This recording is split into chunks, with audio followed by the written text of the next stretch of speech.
Buenos días, estimados estudiantes. Tomen asiento y por favor guarden absoluto silencio, porque hoy no vamos a hablar de procedimientos mecánicos ni de técnicas de vendaje. Hoy vamos a descender al nivel más fundamental de la existencia humana para entender cómo se apaga la vida. Iniciamos la unidad 4 con el contenido 1 y quiero que olviden por un momento la imagen macroscópica del paciente sangrando en la carretera y se enfoquen en lo invisible, en la guerra bioquímica que se desata segundos después del impacto. Hoy vamos a estudiar la fisiopatología del trauma y el estado de shock, no como una lista de síntomas, sino como la narrativa de un cuerpo luchando desesperadamente contra su propia extinción. Para entender el shock, debemos redefinirlo. En la calle, la gente dice, está en shock cuando alguien se asusta, pero en medicina, y específicamente en nuestra carrera de tecnología en emergencias médicas, el shock es la incapacidad del sistema circulatorio para entregar suficiente oxígeno y nutrientes a las células para satisfacer sus demandas metabólicas. Es, en esencia, una crisis de energía. Imaginen que el cuerpo humano es como la ciudad de Quito en una noche fría. Cada casa, cada edificio es una célula. Para que la ciudad funcione, necesita electricidad constante. El shock es el apagón progresivo de la ciudad. Al principio, se apagan las luces de los barrios periféricos para salvar energía para el centro financiero y los hospitales. Eso es lo que hace el cuerpo cuando sacrifica la piel y los músculos para salvar el cerebro y el corazón. Pero si no arreglamos el suministro, eventualmente se apaga todo y la ciudad muere. Vamos a situarnos en un contexto real para que esto no sea teoría abstracta. Imaginen un accidente de tránsito en la vía Aloaj-Santo Domingo, esa carretera que conecta nuestra sierra con la costa y que ha visto tantas tragedias. Un bus pierde los frenos y choca. Tienen un paciente joven atrapado entre los fierros con una fractura de pelvis. En el momento exacto del impacto, cuando el tejido se rompe y los vasos sanguíneos se desgarran, el cuerpo activa su sistema de defensa más primitivo y potente, la respuesta neuroendocrina. El cerebro, a través del hipotálamo, detecta que la presión ha bajado y grita peligro. Se activa el sistema nervioso simpático y las glándulas suprarrenales liberan una inundación de adrenalina y noradrenalina. Esta descarga de catecolaminas es lo que ustedes verán clínicamente. El corazón empieza a latir a 120, 140 por minuto. ¿Por qué? Porque intenta compensar la falta de volumen sanguíneo, haciendo circular más rápido lo poco que le queda.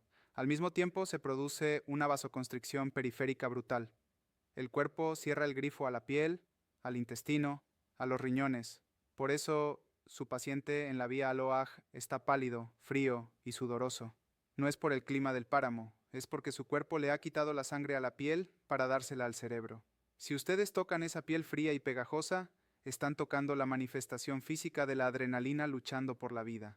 Pero la respuesta no termina ahí. El cuerpo activa el eje renina-angiotensina-aldosterona. Los riñones, al sentir que les llega poca sangre, liberan renina, que eventualmente produce angiotensina 2, un vasoconstrictor potentísimo, y aldosterona, que le dice al riñón, no orines, guarda cada gota de agua y sodio. Por eso, el paciente en shock no orina. El cuerpo está tratando de autotransfundirse, de llenar sus propias tuberías con lo que tiene a mano. Ahora, descendamos al nivel celular, porque es ahí donde se gana o se pierde la batalla. Nuestras células son máquinas que funcionan con oxígeno. Utilizan el metabolismo aeróbico para producir ATP, la moneda de energía de la vida. Es un proceso eficiente. Con una molécula de glucosa y oxígeno sacamos mucha energía y los desechos son manejables, como agua y CO2 que botamos al respirar. Pero en el paciente de nuestro accidente, la sangre no está llegando, no hay oxígeno. La célula desesperada no se apaga de inmediato.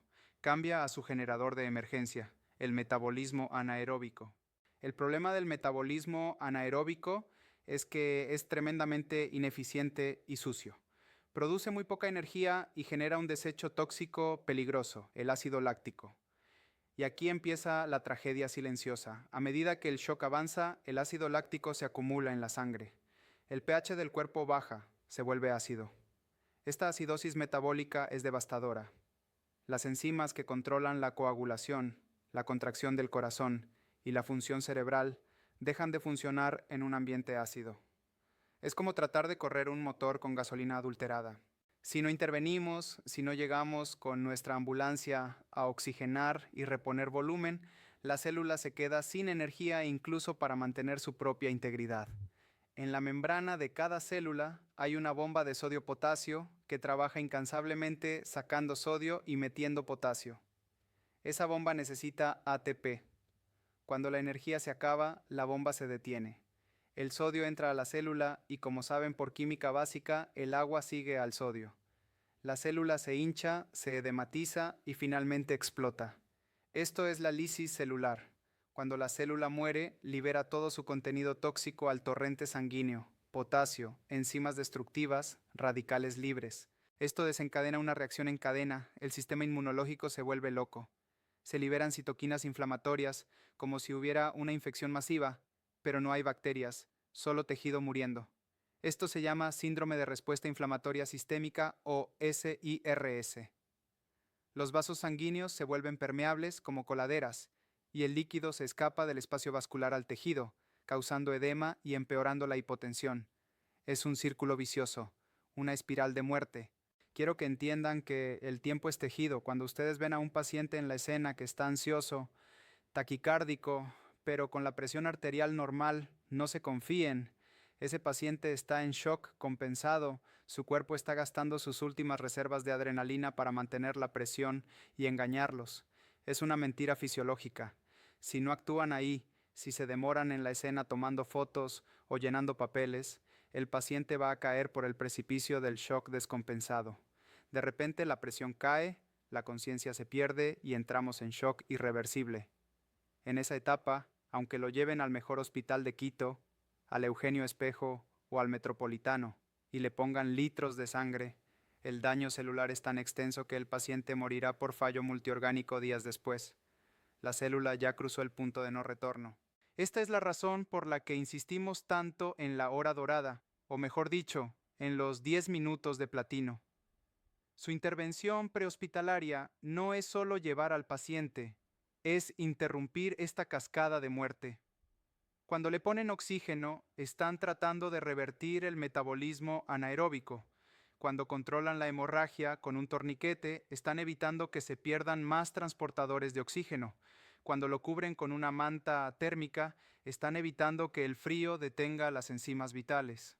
Cada acción que ustedes realizan en la ambulancia tiene una repercusión molecular. Piensen en esto la próxima vez que evalúen a un paciente pálido. No solo vean la palidez, visualicen sus mitocondrias asfixiándose, visualicen el ácido láctico quemando sus tejidos, visualicen la adrenalina exprimiendo sus arterias. El shock no es un evento estático, es un proceso dinámico, un tren a alta velocidad hacia la muerte celular. Ustedes son los únicos que pueden poner el freno de emergencia. En la siguiente hora vamos a clasificar los tipos de shock y a hablar de la temida tríada de la muerte, que ahora conocemos como el diamante letal, pero necesito que interioricen primero esta biología de la supervivencia. El cuerpo humano es una máquina maravillosa de compensación, pero tiene un límite, y nuestro trabajo es actuar antes de que ese límite se rompa. Hay un concepto final dentro de la fisiopatología celular que a menudo se nos escapa y que explica por qué muchos pacientes mueren después de que los hemos rescatado. Hemos hablado de la falta de oxígeno, de la isquemia, pero ¿qué pasa cuando logramos devolverle el oxígeno a ese tejido que estuvo asfixiándose por horas? Aquí entra la cruel ironía de la biología, la lesión por reperfusión. Imaginen un escenario típico de nuestra geografía andina. Un vehículo cae a una quebrada en la vía a Papayacta. El rescate es difícil. Los bomberos tardan 2 horas en descender y liberar al conductor que tiene las piernas atrapadas bajo el tablero. Durante esas 2 horas, las células de sus piernas han estado sin oxígeno, acumulando ácido láctico, potasio y radicales libres, pero todo eso está secuestrado allá abajo porque no hay circulación. En el momento en que liberan el peso, la sangre vuelve a fluir. Ustedes pensarían que eso es bueno, ¿verdad? Pues no siempre. Esa sangre fresca barre todas las toxinas acumuladas y las lanza de golpe al corazón y al cerebro. Es como abrir una represa de agua contaminada. Esa oleada de potasio puede causar un paro cardíaco inmediato en el momento del rescate. lo que llamamos la muerte del rescate. Además, cuando el oxígeno vuelve a entrar a una célula dañada, la maquinaria celular está tan rota que, en lugar de producir energía, produce especies reactivas de oxígeno, lo que termina de destruir la membrana celular. Por eso, entender la fisiopatología les enseña que, antes de liberar a un paciente atrapado por mucho tiempo, deben prepararlo con líquidos y medicamentos para amortiguar este golpe químico. No es solo sacar y correr, es fisiología aplicada al rescate. Y quiero dejarles con una imagen clínica visual para que aprendan a ver el shock antes de que el monitor lo marque. Hablamos de la vasoconstricción, de cómo el cuerpo le quita sangre a la piel. Hay un signo clínico que los médicos viejos conocen bien y que ustedes deben buscar: el mottling o livideces, específicamente en las rodillas. Cuando el flujo sanguíneo se detiene en los capilares más pequeños de la piel, la sangre se estanca y se desoxigena, creando un patrón como de red o mapa geográfico de color violáceo sobre la piel pálida, empezando generalmente por las rodillas y subiendo por los muslos. Si ustedes ven ese mapa violáceo en las rodillas de su paciente, no necesitan un tensiómetro para saber que la microcirculación ha colapsado. Ese paciente está en una crisis energética terminal. Es el mapa de la muerte dibujándose en la piel. Miren las rodillas, miren los lechos ungueales, miren más allá de lo obvio. El shock es un enemigo silencioso, pero siempre deja huellas si saben dónde buscar. Ahora sí, vayan a descansar, pero no olviden, lo que no se oxigena, se muere, y lo que se oxigena mal, también. Descansen unos minutos, procesen esta información, hidrátense, y regresamos para ponerle nombre y apellido a cada tipo de colapso circulatorio.